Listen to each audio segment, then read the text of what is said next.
Friday the 11th of June, it's 8:38 in the morning UK time. Time for a look at crypto markets. Let's have a bit of a recap. We saw this head and shoulders pattern, nice head and shoulders pattern really, and almost a head and shoulders pattern within a head and shoulders pattern, if you know what I mean. I would take this neckline here as probably the main neckline, but certainly we could even talk about a head and shoulders pattern from here. Anyway, clearly very clearly a topping pattern, and the market collapsed exactly as expected. Didn't quite hit my target at 28,000, but that's not a problem because we probably will still get there. It looks like we're in a consolidation phase. I did wonder if this low at the 61.8% fib around 31,000 would provoke a very strong bounce, and it really didn't. The bounce only managed to get to the 200-day moving average, which is the red line here. We never even managed to test the on the next bounce, the 200-day moving average and the neckline to the head and shoulders. I thought we could at least get to there. The fact we haven't done that really does show there's weakness in the market. You know, at the moment we're seeing a series of lower highs. It's really not what the bulls want. When we look in on the hourly chart, we have got,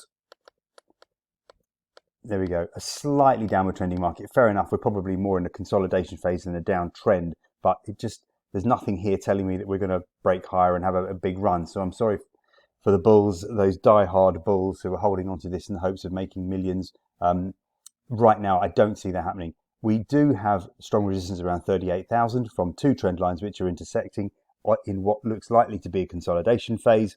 We're holding the 200-hour moving average, so there's some hope for bulls, but really we're going to have to get well up through 39,000 for me to consider this a buy signal.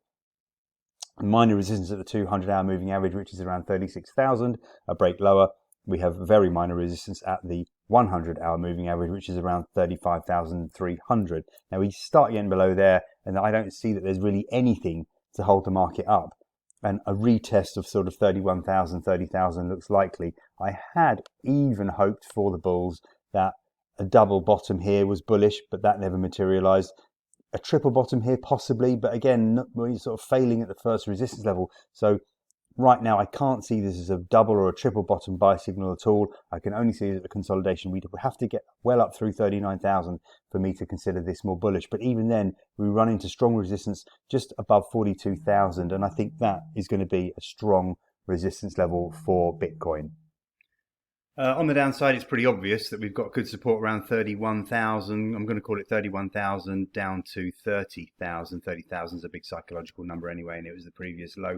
It ties in perfectly with a 61.8% fib, which is around 30,900. That is exactly why I predicted that that would be the low for that move from the head and shoulders. I predicted that we would break the neckline and we would collapse, and that was the support level. We've actually got a measured target down here at 27,000, where I've got this trend line as well. So that will be my target on the downside. If we break 30,000, I think there's more of a chance that we break 30,000 than we break 42,000, put it that way. And then we should head towards 28,000, 27,000. That's just a target really. It's not a support level. I don't know if we'll see a strong bounce off there. And if we don't, it looks like we're headed for the 200-day moving average, which is around 23,000. Now that would be a pretty strong support level. I'm just looking at other time periods over my shoulder here. I've got 27,000 as a decent support level actually, just on the weekly chart. Yeah, so I'm glad I checked that. 27, it is a decent support level on the weekly chart. So we should see at least a stabilization there. Of course, we'd have to get back up through 31,000 for that to be bullish. So we might just range in between there. But if we break below 27,000, we are looking at 23,000 as the next downside target for Bitcoin. If you're interested in seeing what we do, what I do, go to daytradeideas.co.uk. This is our website, covers education, lots of information about the analysis that we do, how we do it, experience that I've got, all the products that we offer, which most importantly does include a crypto, Bitcoin, Ripple, Ethereum, all up there for daily subscription. And if you want an update, just subscribe to that. There's actually a discount at the moment, and you get a report every single morning.